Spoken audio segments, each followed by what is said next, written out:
SC ST వర్గీకరణకు సంబంధించి supreme court విస్తృత రాజ్యాంగ ధర్మాసనం ఒక సంచలనమైన చారిత్రాత్మకమైన తీర్పును ప్రకటించింది.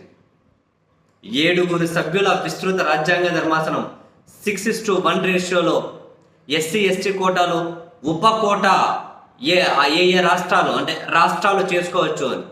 ఎస్సీ ఎస్టీ వర్గీకరణలో ఉప వర్గీకరణ, మళ్ళీ ఎస్సీ ఎస్టీ కోటాలో సబ్ కోటా రాష్ట్రాలు చేసుకునే అధికారాన్ని కల్పించుకుంటూ సుప్రీంకోర్టు చాలా చారిత్రాత్మకమైన తీర్పు చెప్పింది.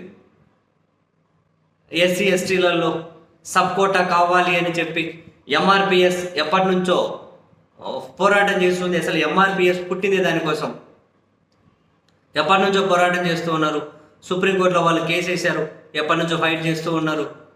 మరోవైపు పంజాబ్ ప్రభుత్వం కూడా సుప్రీంకోర్టులో కేసు వేసింది. దీని మీద మన ఫిబ్రవరిలో కూడా సుదీర్ఘంగా 3 రోజులు వాదనలు జరిగాయి.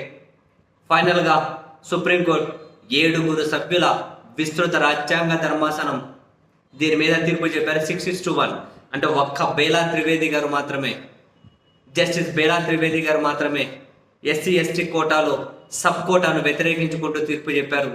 మిగిలిన 6 మంది కూడా సబ్ కోటాను ఆ రాష్ట్రాలు చేపట్టవచ్చు అని చెప్పి ఇది చాలా చారిత్రాత్మకమైన తీర్పు.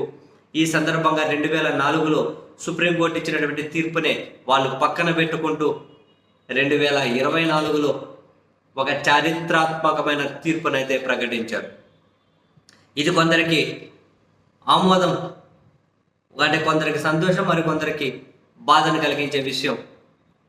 సో మన తెలుగు రాష్ట్రాల్లో తీసుకుంటే ఎస్సీ ఎస్టీలోనే కొన్ని వర్గాలు మొదటి నుంచి కూడా సబ్ కోటాను వ్యతిరేకిస్తూనే ఉన్నాయి. వీళ్ళల్లోనే మరికొన్ని వర్గాలు అయితే సబ్ కోటా కావాలి అని చెప్పి డిమాండ్ చేస్తూ ఉన్నారు. మొత్తం మీద ఎవరికి ఆమోదం ఉన్నా, ఎవరికి ఖేదం ఉన్నా, అంటే బాధ ఉన్నా, ఇంక ఇదైతే ఫైనల్ సుప్రీంకోర్టు విస్తృత రాజ్యాంగ ధర్మాసనం. ఇప్పుడు రాష్ట్రాలు ఇష్టం. ఇప్పుడు తెలంగాణ ఎస్సీ ఎస్టీ కోటాలో సబ్ కోటా కావాలి అనుకుంటే వాళ్ళు ఇచ్చుకోవచ్చు. ఆంధ్రప్రదేశ్ సబ్ కోటా కావాలంటే ఇచ్చుకోవచ్చు. ఇవ్వాల్సిన పరిస్థితి ఖచ్చితంగా వాళ్ళకు వచ్చేసింది. ఎందుకంటే వీళ్ళు మాట ఇచ్చి ఉన్నారు అనుకుంటాను ఆల్రెడీ. సో ఇప్పుడు వీళ్ళ రాష్ట్రాల పరిధిలోనే ఉంది.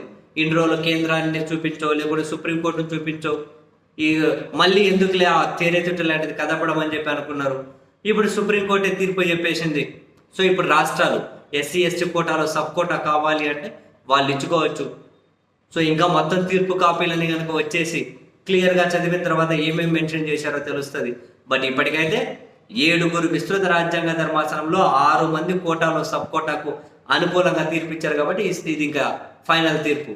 బేలా త్రివేది గారు ఒక్కరే వ్యతిరేకించారు, అంతే. సో మొత్తం మీద దీని మీద దశాబ్దాలుగా ఎదురు చూస్తున్న వాళ్ళు చాలామందే ఉన్నారు. డెఫినెట్లీ వాళ్ళైతే సంబరాలు చేసుకుంటారు.